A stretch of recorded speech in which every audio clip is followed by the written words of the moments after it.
For you guys to get this win on Jimmy's 500th night? Oh, it was nice. Extremely happy for him. It's a huge accomplishment, obviously. And he's still in a set. He very much deserved it.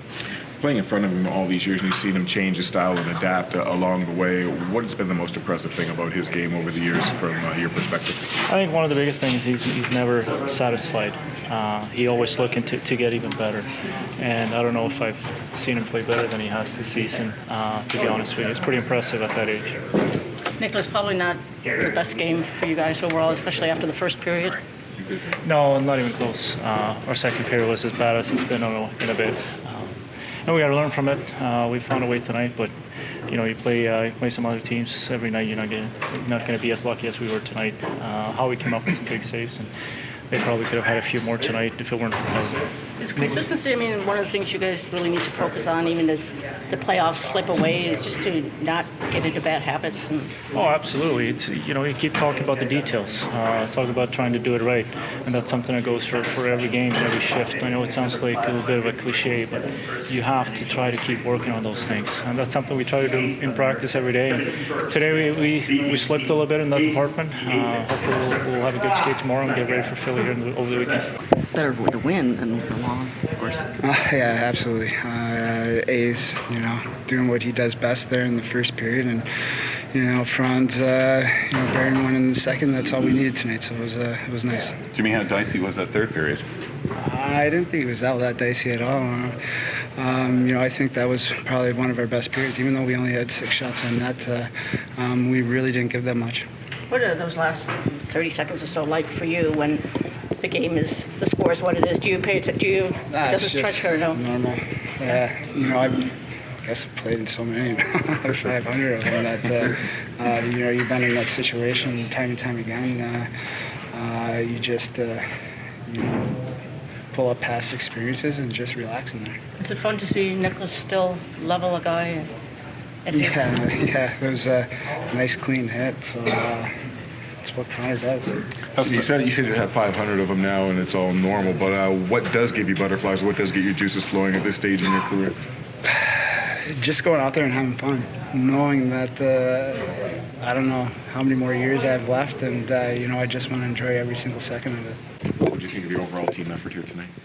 Found a way to get 2 points. We had a great start, and I think the guys that have been playing well for us played really well tonight. Howie, Glennie played another solid game, and Double A was on fire, and he's a dynamic player when he's feeling it, and he's feeling it right now, and it's fun to watch. And I think those 3 guys led us tonight. Obviously a special night for Jimmy. What was it like back in the room celebrating his milestone? Yeah, it was pretty cool to see.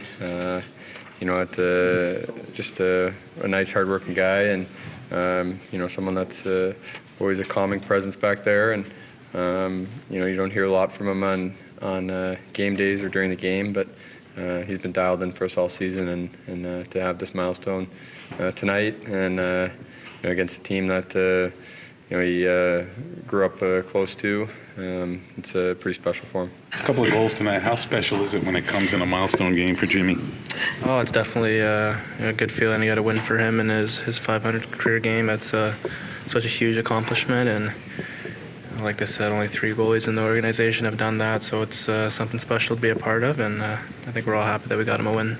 I know you've got your sights set on more than 20, but to have 20 and going with 24 games left to go, how do you feel about the way your production's unfolding at this point in the year? Well, I think the last couple of games have been good. The puck's been fine in the back of the net, so that's a good feeling. There's a little bit of a stretch before that where I think I had tons of chances, and I didn't really have that puck luck, so it's starting to turn a little bit, and it's definitely a good feeling. There was a time in this league that 20 was a big number. Is it still a big number for guys, or is there a bigger number out there that guys look at as a milestone for themselves now for goal scorers? I don't know. I guess some players look at it as a good number. I'm sure some look at it as a stepping stone to where they want to be, but I just take it game by game, and just try to do what I can to help the team win, and if that means producing goals, that's I'll do my best to do that.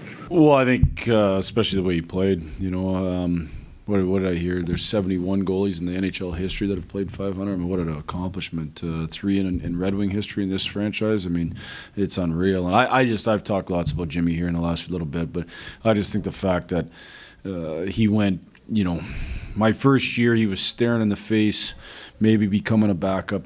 Once you become a backup, you don't know where it goes from there. He looked in the mirror and kind of reinvented himself a little bit. And I don't want to say reinvented himself because that sounds whatever, but he made real changes to his game. And you can't do that if you don't look in the mirror and admit you got to get better at stuff, which most people don't want to do. And you can't do that if you don't work extraordinarily hard in the mundane drills over and over and over again. So I just think it's awesome. Croner said that he's never satisfied. How much of that do you need in you to have these kinds of accomplishments in the game? I think probably his best attribute is just his competitiveness and his fire, and he's got real fire, and he's got athletic ability. He's a good goalie. He's got quickness. Got all those things, but his competitiveness and his fire, to me, is what I don't know that I knew coming in. I knew him as a goalie. I'd watched him a long time since he was a young goalie, but I really didn't know him as a person, and that's where it's really, really impressed me. Guys, before we move on from Jimmy there, just so you guys know, we did send Dennis Cholowski down today, so he will play tomorrow night for Grand Rapids. So just so everybody knows that, basically, trying to, like we've done with most of these young guys, we're looking at what's best for their long-term development. Helene asked the question today about would that potentially be the best move for him. I thought it was good foreshadowing. If the one, he's got to play. 2, he gets into an environment where he can make mistakes, and they're not as costly as they are at this level. And so then he can learn and grow at times at a greater rate than he has here lately. So we got to make sure that we put the individual growth of some of these young guys at a paramount step in our development process, and we felt like it was the best move for his individual development. I don't have a timetable on how long or anything like that, but I'm hoping he does what Philip Hronik's done, and that's gone down and grown his game. I think when we sent Phil down at the beginning of the year, honestly, coming into camp, we thought that was going to be Cholowski. He earned his way to that not happening. Phil went down, and I think Phil really improved because of it, and his development showed. And so we're hoping that similar thing will happen now with Cholowski as the year's gone along. He's just been in a position where he's racked up lots of minuses, both from a plus-minus standpoint and from a chances against. And so let's go down, let's grow as a player, and let's keep getting better and better and better. I think he's had a real good year. I think it's been a real positive for him. Now let's keep that positive going.